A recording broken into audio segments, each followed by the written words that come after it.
And this is from the state release EOC questions. In which graph does the shaded region represent the solution set for the inequality shown? Now, somebody tell me, first of all, what do you think, as soon as you look at this equation, what's the first problem, quote unquote, that we have as far as comparing it to a graph? Is it in the right form for us just to be able to hit a graph and start graphing it? Identifying all of its parts and such.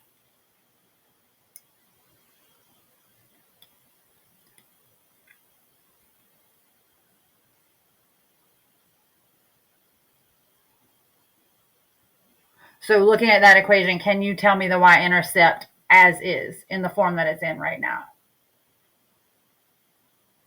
Right. Nope. This is in standard form, which is good for systems if you want to do elimination, but otherwise that's really all it's good for. Maybe x-intercepts and y-intercepts because you can plug in zeros, but this is a standard form inequality, so we want to put it into slope-intercept form. In slope-intercept form, actually, you tell me, what is slope-intercept form? What is the form of the equation we work with the most lately? Yes, good. Y equals mx plus b. Because then we can find our y-intercept, and I'm using equals because the inequality doesn't really differentiate that portion. It just determines the shading. The form or the order of the equation is the same no matter what. So we're going to take this and we're going to try to get y by itself. Now, be very careful because that y has a minus in front of it. To move the 2x to the right-hand side, how would I move that positive 2x? Yes, good. I would subtract 2x. Exactly. Perfect. And that's because that's a positive 2x. So we'll subtract 2x from both sides. And that's going to have me with a negative y is less than 4 minus 2x. Is y by itself yet at this point?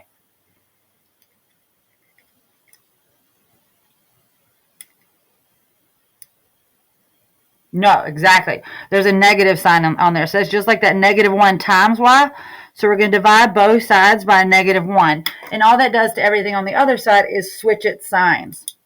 And remember, golden rule of inequality. If we divide or multiply by a negative, we have to flip the sign. So our inequality now switches. So it's going to be y is greater than, and I'm going to put it in mx plus b form. So let's go negative 2 divided by negative 1 gives me a positive 2x. And then minus 4, because that is a positive 4 divided by negative 1. So the flip of the things they're testing you for is whether you can isolate y, whether you'll lose that negative 1 in front of y, and then also your golden rule of inequalities, then putting it on a graph. So this is what I've been talking about in Math 1. The concepts aren't super new necessarily. Most of the questions you're seeing, there's just multiple things within a question that you have to be able to do and know to be able to answer it. So going from here, I know this is a greater than, there's no equal to, so the first thing I would look for is which one, if any of them have a solid line, because there's not an equal to, so we can't have a solid line. All of these are dashed lines, so there's nothing I can do there. If I see that this is y is greater than, though this is just the first quadrant of your coordinate plane, this is still your y-axis. So thinking of greater than, less than, greater than, less than, greater than, less than, I would see which ones are not shaded towards the bigger y values. And in that case, can you guys tell me if it's A, B, C, D, if we're going in order, which one is not shaded in the positive, like the larger, the greater than y value, so going up the y-axis. Again, this is A, B, C, D. Which one is not shaded as y is greater than? Up the y-axis.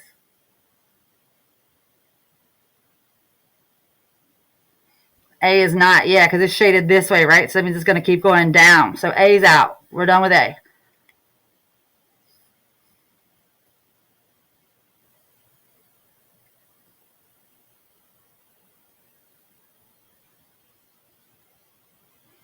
So B, if we're looking at our y-axis, it's shaded right here. So that's looking good because all the smaller ones are in the white. So we're going to leave B. B looks good. And then C, because it would go like this. And so all of this is not shaded, and that's where we want to be shaded. So C is out. And so our choice is going to be B or D. And we just eliminated 2 of them just by knowing the shading. Our y-intercept is a -4 with a slope of 2. These guys are a rise 2, run 1. But what's wrong with B if we're looking at the line? If our slope is a +2.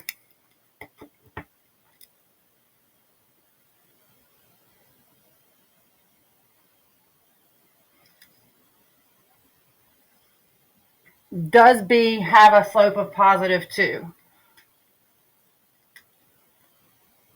Yeah. So what kind of line is B? Is it a positive line or is it a negative line?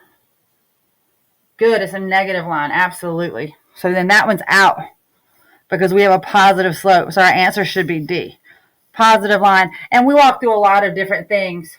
Obviously, if this happened to be calculator active, you could put it in Desmos and check it. But very easily, this was released as an inactive question. So everything we just talked about is fair game. All right. Okay, so looking at number 2, a line, y equals mx plus b. So again, that's slope-intercept form. Passes through the point 1, 6 and is parallel. When you see the word parallel, what's the first thing you think? Hopefully, at this point. Same slope. So it's parallel to y equals 4x plus 6. What is the value of b? So first and foremost, we need to have a slope. And I guess let's ask this question. What are the 2 things you need to write the equation of a line? Yep, y-intercept. Maybe we call it the b value. And slope. Good. Maybe we call that the m value. Now, b and m is what a lot of people notate, or they remember it by. But if they choose to use a and b or c and d, it doesn't matter what letter. So in future classes of math, future teachers, and different websites, when you Google it, if it's not m and b, don't panic. Because m, slope, remember, is the coefficient of x. It's the number attached to x. And then your y-intercept will always be your constant in your linear equation.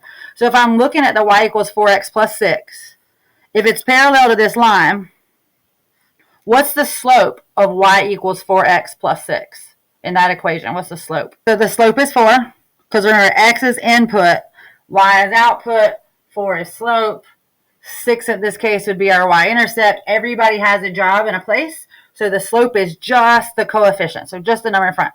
So if our slope is 4, we know it's parallel, so that means it's going to have the same slope. We're missing our y-intercept. So we have an x and a y. So we're missing that b value, and that is what it's asking us to solve for. So we're going to plug this in. So y equals m, which is our 4, times x plus b. And our x is that 1. Y equals mx plus b. So if I have 6 equals 4 times 1 is 4 plus b. How would I get b by itself?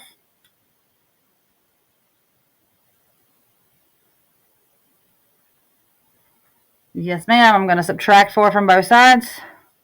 So 2 equals b. And the question is what is the value of b? So what's our answer?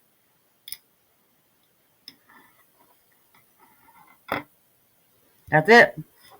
Now, if they had asked you to write the equation, you would need your b and your slope. So y equals 4x plus 2. This equation is parallel to y equals 4x plus 6 and passing through point 1, 6. So when this one is graphed, it should pass through the coordinate location 1, 6. All right, literal equations, everyone's favorite.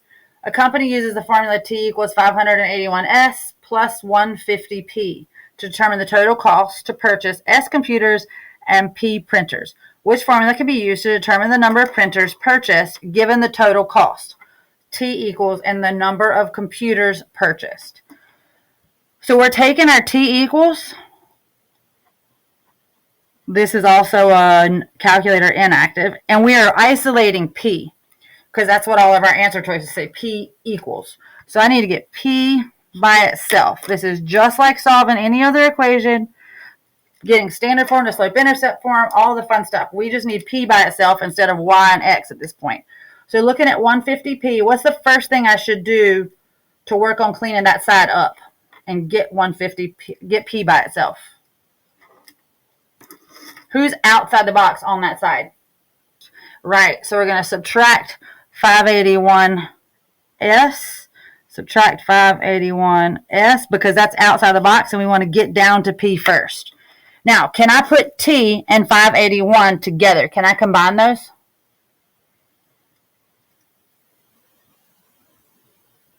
No, because they're not like terms. So all I'm going to write is T minus 581s equals 150P. Now we're still working to get P by itself. So what are we going to do to get P by itself? Or better yet, how is 150 attached to P? What operation is that? Good. That's 150 times P. And so we're going to use the inverse, which means we're going to do what? Divide. Perfect. So we're going to divide both sides by 150. 150, or 150s go away. And this is where, like when you said 4x, if we called this 150p and we divided by 150p, we would have a 0, or we'd have a 1, actually, I guess, a 1 on that side.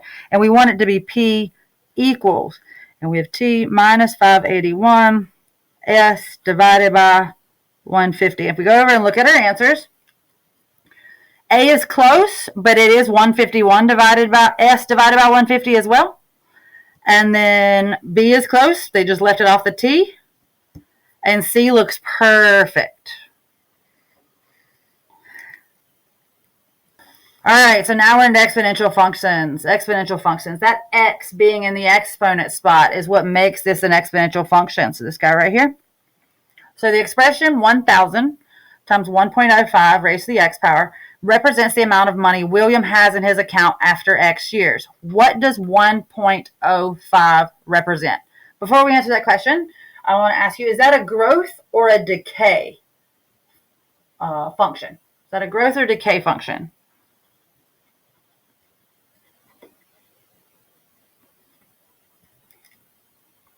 Good. It is growth. Why is it growth? Can somebody tell me why it's growth? This is more than $1. Yep. So more than 1.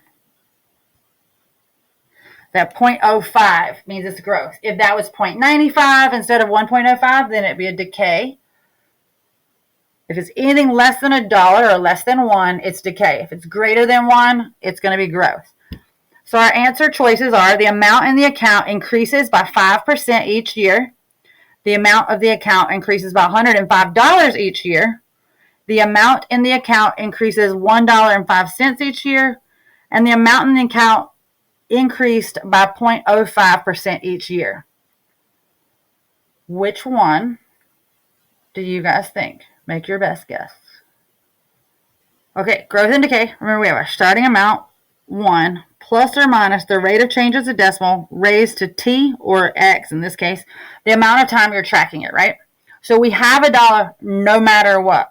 No matter what. Our starting amount in this case was 1,000. So they put $1,000 in his account to start with, like if we were trying to read backwards and read into the equation to tell the story. And then for $1.05, if I have $1, how did I get that 0.05?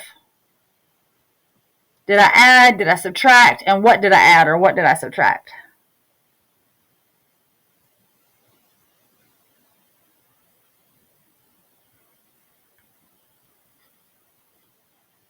So I added 0.05. This is where you determine growth or decay, if it's add or subtraction, because that's when you have more than $1 or less than $1. Remember, this R is your rate of change.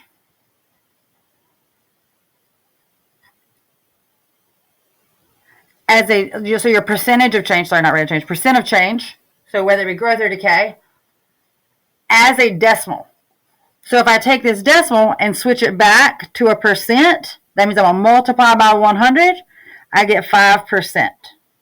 The 1 is a given, like the 1 plus, so where you're looking at 105 or 1.05, that 1 is irrelevant other than making sure that 1,000 is counted every time. So if you're discussing like how much does it increase, how much does it decrease, that 100% is just counting that 1,000 that started. So that's not an increase or decrease. That's just counting what happened when it started. So it is going to be A, so 5% each year. If it increased by $105 each year, it would be a linear function because that means each year the rate of change is constant. And remember, linear functions have a constant rate of change. So that would make our 105, it would look like 105 per year starting at $1,000. That would be what B looks like. Then if you looked at C, same thing. It increased by a flat amount consistently, so not a percentage. That means it would be 1.05x plus 1,000. So B and C set you up with a linear function rather than a exponential function. So as soon as you see exponential, you also maybe in your brain could really think to get rid of anything that's not discussing percentages, unless it's asking for the final answer, obviously. But as far as what's going on in the equation, it's usually a percentage conversation.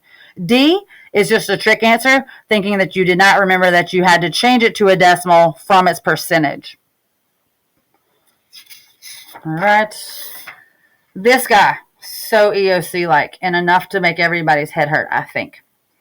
I'm going to write it a little bigger so it's easier to see, and I like to break things up. See, I got X, Y, M, N. So I like to think of each one of these as something separate. So there's a 3 on the top. There's no whole number on the bottom, so I'm just going to put a 1. I got X to the 4th at the top, and I got X to the negative 2 at the bottom. I have Y to the negative 5 at the top, Y to a 4th on the bottom, M to the 7, M to the 5th power, N to the 10th power, N to the negative 2nd power, and then the whole thing is raised to the 2nd power. Now, exponential laws.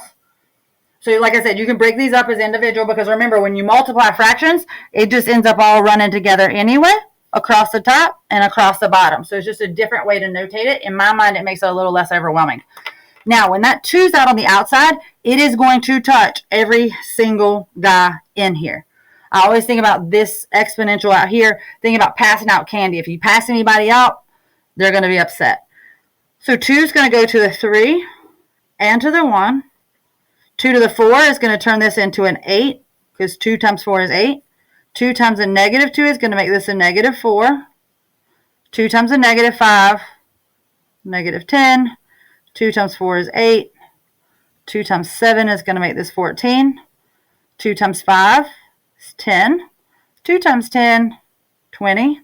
2 times a negative 2 is a negative 4. So we distributed that 2 on the outside of the parentheses to every exponent inside. If there is not an exponent, like in 3 and the number 1, or if we had just had like an x sitting there, they all have an imaginary 1 exponent. So it would be 1 times whatever you're applying to this on the outside.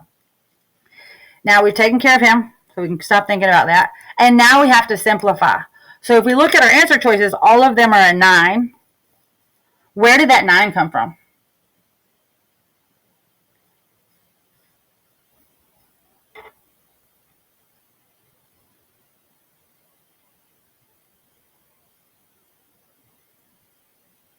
Yes, 3 squared, right? So we took care of that. Like we're definitely going to have a 9. So that's going to be a 9. And it's on the top, so you don't want to lose your division bar. Now, I have x to the 8th over x to the negative 4th. So x to the 8th over x to the negative 4th. Dividing exponents with the like base, what do I do with the exponents when I divide? Remember? Yes, subtract. So 8 minus 4 is going to give me what?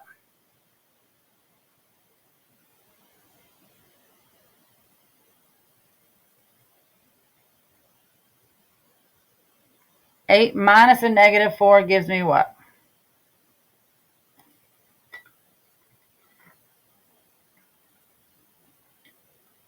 Positive 12. Good, because that minus turns into a plus.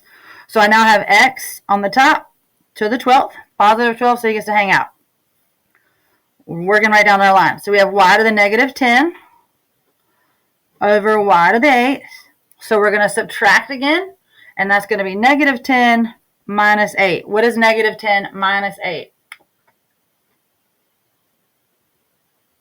Ooh, be careful. You owe me 10, and then you spend 8, because it's minus minus.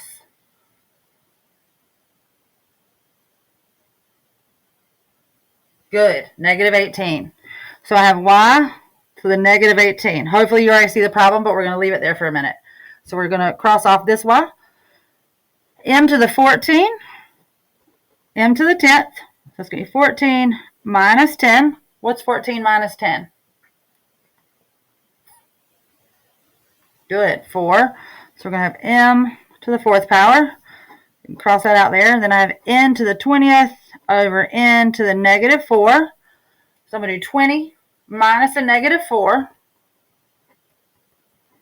What does that give me?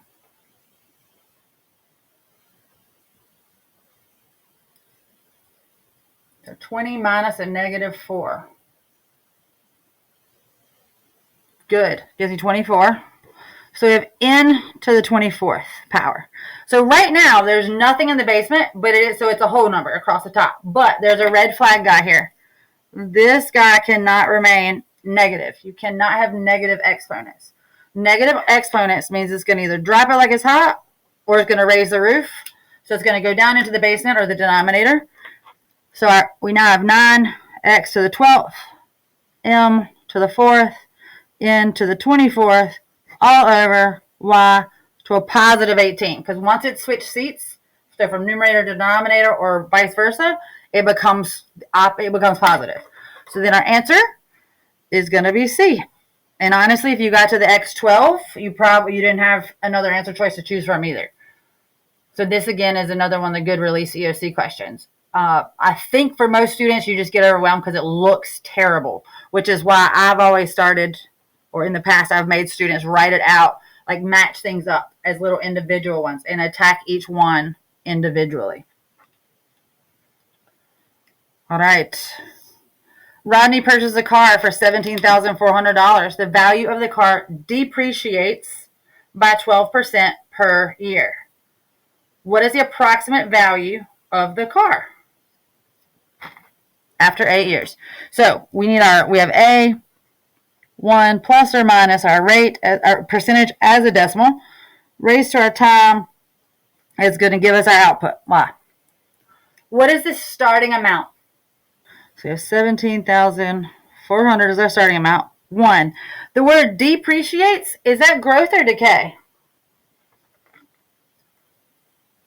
Decay, right? Because it's depreciating.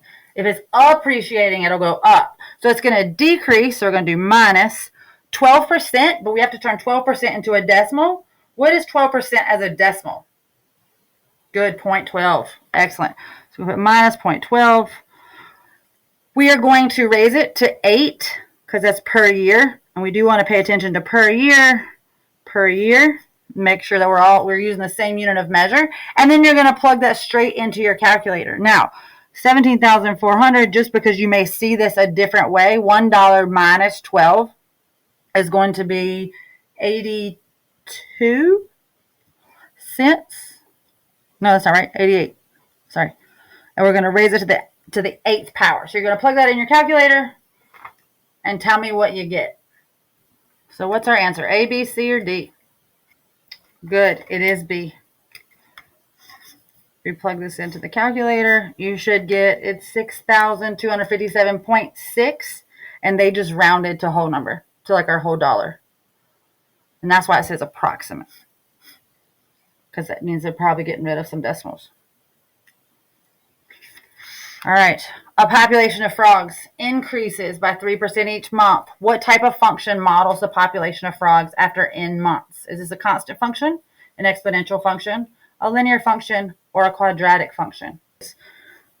3% each month, and the word increase is where you know it should be exponential. Hopefully, when I read it out loud, it sounded just like the one before, just a different conversation, right? Linear is going to be that constant. Like it's a constant, it's a rate per month. That's like a whole number, not a percentage. Percentages are usually going to be exponential, like 98% of the time, as soon as you see percentages. Okay, so for what positive integer does positive value of x, does the value of g of x equals 2 to the x power exceed the value of f of x equals 3x plus 15? So mathematically, like algebraically, teacher, when is this greater than this? You can plug in chunk because you have a multiple choice. So we can plug in 4, we can plug in 5, we can plug in 6, and we can plug in 7 and see which one is true. Now, I would probably use Desmos. So if you don't have Desmos open, go open up Desmos real quick, because the more you type it in, the better.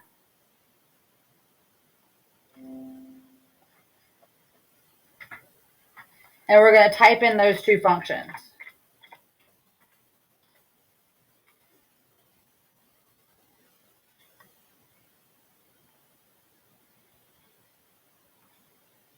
So I'm coming over here, and we're going to type in the two functions, which are 2 to the x power. Oops, I'm not in there. Here I am. 2 to the x power. And then 3x plus 15.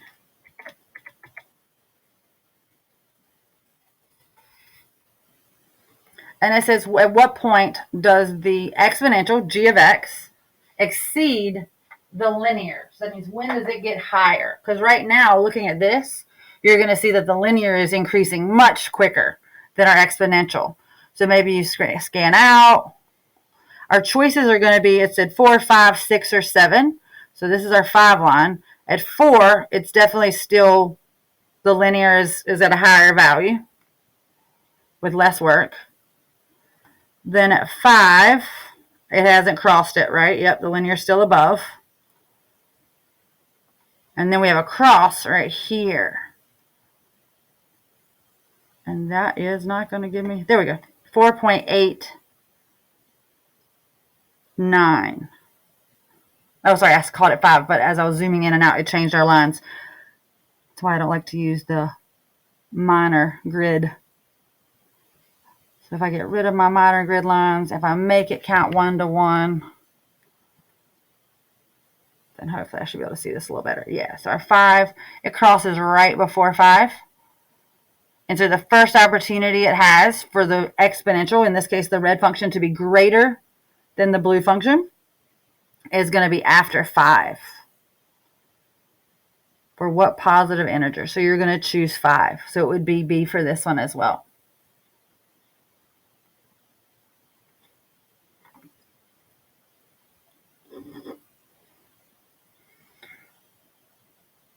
All right. Which situation can be modeled by an exponential function? Leslie saves $100 each month. Leslie donates 3% of her salary to a charity each month. Leslie pays $275 per month toward the balance owed on her car. Leslie puts 5% of her salary into a retirement account where the interest is compounded monthly.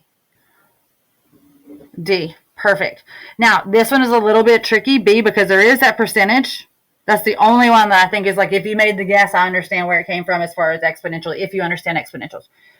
Donating 3% of her salary to a charity each month, 3% of her salary shouldn't change. And that would be a constant rate. So A, B, and C are all linear functions because the rate of change is constant. So every single time, like 3% of her salary, if she made $100 a month, which is really low, obviously, but that's $3. Each month it's going to change. I mean, going to be exactly the same. It's not going to change. She's going to donate $3 every month because that's 3% of her salary. The 100 each month, again, that's going to be that 100x. 275, that's going to be 275x. And then so on and so forth with more details. You could build those equations. But B is definitely your trick answer. D is your correct answer. So good job. All right, we'll do one more because we're getting close. And the more review, the better. What is the value of x in the systems of equations shown below? Now, this is calculator inactive. How would you go about solving this with no calculator? What do you think you would do to start?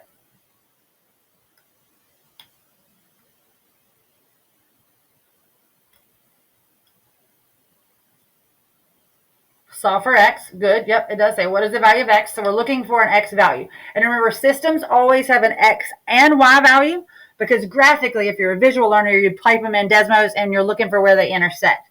Without a calculator, though, we are still looking for that point without getting to look at a graph.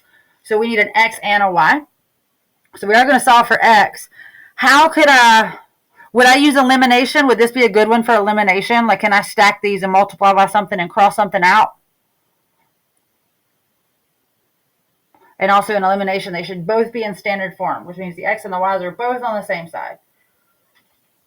Is that what this one looks like? No, right. One's in slope-intercept form, one's in standard form. So substitution is where you're going to go. And remember, this is y is 1 minus x. So you're going to go up to where y is, and you're going to type in 1 minus x. So 5x plus 4 equals 1, and we're going to plug in that second equation, 1 minus x. And now we're going to solve for x. What is the operation? Think in PEMDAS and orders of operations. What's the first thing you should do when going to solve this equation when it's written like this? Parentheses. Good. So I'm going to distribute that 4, right? So I'm going to go ahead and bring down my 5x. What's 4 times 1?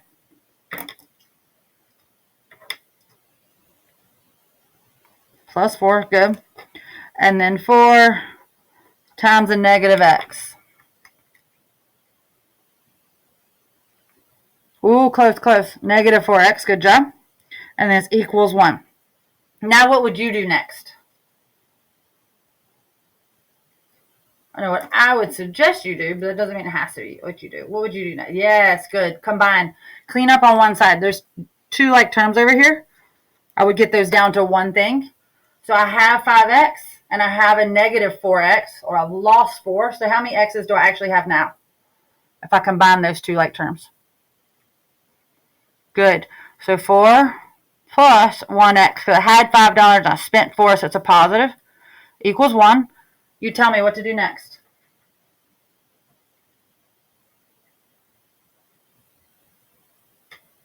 Yep, we're going to subtract 4 from both sides. So x is going to equal what?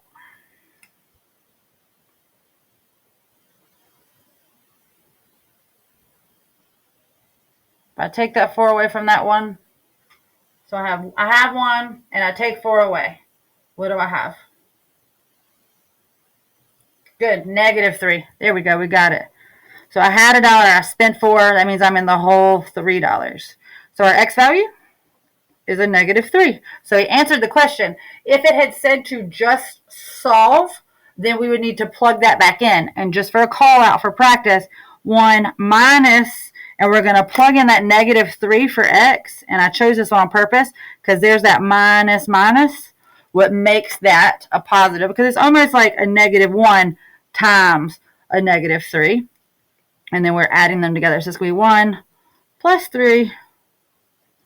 So y equals 4. So the coordinate would be negative 3, 4. And again, if it is calculator active, you could type both those equations into your Desmos in separate lines, just as is, and go look for their intersection. And that intersection should be at a negative 3, positive 4.